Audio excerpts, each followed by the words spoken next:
Hey, what's up? So for the first video on the channel, I'm going to be reviewing, from what you guys can see, it's going to be Scream 2022. And this is a spoiler review, so if you haven't yet watched the movie, literally click off this video, because you will be spoiled. So if you don't want to be spoiled, click off the video. If you don't click off the video, you'll be spoiled. But then after you're done watching the movie in theaters, come back to the video and enjoy the video. But before I start talking about the movie, I want to talk about why I created the channel. So I like watching movies. I like watching horror, comedy, action, but mostly horror and action. And I thought to myself, why not create my own channel where I can talk about movies, review them, and let you guys know if they're good to watch or not. You know, and also some of these, when I talk about them, it'll be my own opinion, you know. Some people will think differently. So, for example, if I like a movie and you don't like it, you know, I like it because I like it. You might not like the same things that I like. But, you know, that's not the only thing I want to do in the channel. I also want to do reaction videos. I want to react to TV show movie trailers. TV show movie trailers? I meant movie trailers and also TV show trailers. Yes, that's what I wanted to say. Alright, so the first thing I want to talk about is the way they brought back the character of Billy Loomis. I really like how he was back as a ghost because, you know, he can't be alive. He died in the 1996 Scream movie. But I like the way they brought him back, you know, and he's also the dad, well, the father of the new character Sam, which is our new main character. And, you know, some people might be like, oh, this is basically almost like, you know, what they did in Scream 3, I think it was, where they brought back the mom of Sidney Prescott as also a ghost. But in my opinion, I feel like this movie makes it work. There was a point in the movie where Sam and her boyfriend Richie were on their way to the hospital to go see Tara, since she was attacked by Ghostface in the opening scene. She mentioned how every decade someone puts on the mask and kills his or her friends, you know, to be famous, something like that. But she said the last time it happened was in 2011. So if I'm correct, it might be referencing the 2011 Scream 4 movie. I'm not sure, it could be, since, you know, Scream 4 was released in 2011. Oh boy. And the kills they had in this movie. When they killed off my boy Dewey, rest in peace, I was surprised. Honestly, I did not think they were going to kill them off. I feel like they were going to do what they did with the previous movies, which is, you know, get him attacked, you know, then get him hurt. But then at the end of the movie, he's fine and ready to go. No, they did not do that. They literally finished him off. They literally killed him. You know, I can't be really mad at that because he did have his moments in the movie. He had his little fight with Ghostface, you know, shot Ghostface a couple times, then took him down.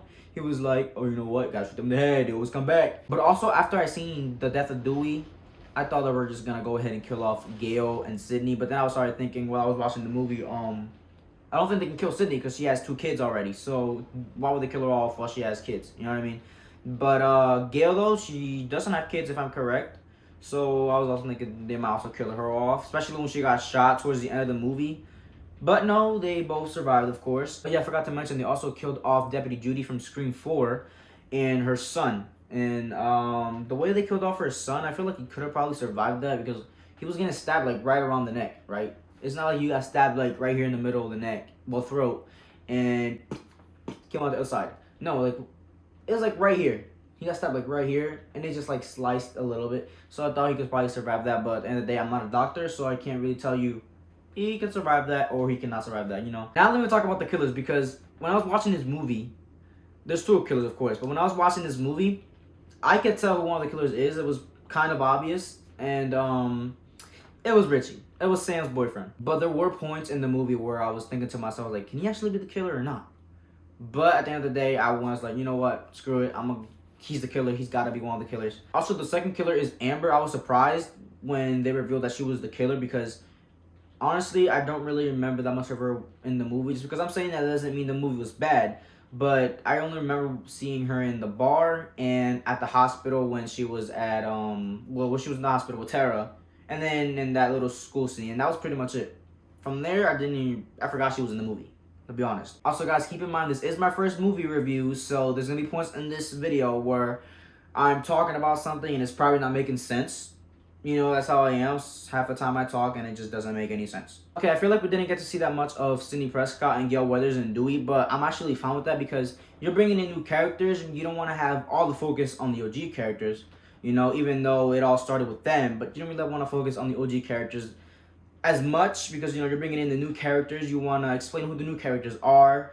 you know, so I was actually fine with that. I feel like the OG characters had a fair screen time, so I'm actually, like I said, I'm fine with, you know, having some of the main focus on the new characters. One character I wish they would have brought back is Stu. I wouldn't mind if they did what they did with Billy Loomis and did that with Stu and put him as a ghost in the movie. That, I would be perfectly fine with that because his lines in the 1996 Scream movie, they're just funny. We ask you a question, and if you get it wrong, booga, you die.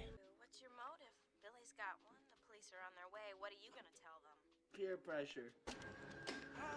Fucking hit me with the phone, Dick! Can you really call the police? You bet your sorry ass I did. My mom and dad are gonna be so mad. And overall, he's my favorite Ghostface out of all the other Ghostface from Scream 1 all the way up to, you know, this movie. He's my favorite Ghostface out of all of them. But yeah, I almost forgot to mention there is a cameo in the movie, and it's from a YouTuber, Dead Meat. If you guys don't know who that is the guy that does kill counts for horror movies. Link in the description to his channel. And when I seen that, I was like, I know him. He's Dead Meat. He does kill counts. I watch his videos. So I enjoyed this movie. I enjoyed it a little more than Scream 2 and 3. Don't get me wrong, I like Scream 2 and 3. I just feel like this movie was a little better than 2 and 3. If I was to rate all the Scream movies, this is how I would rate them. Scream 3, Scream 2, then it's going to be Scream 4, and then Scream 2022, and then Scream 1995, because, you know, you can never beat the original. I'll be giving this movie a solid 8. I enjoyed watching this movie. I recommend you guys go watch it in theaters. So this is where I'm going to end the video. Make sure you guys take it easy on the comments.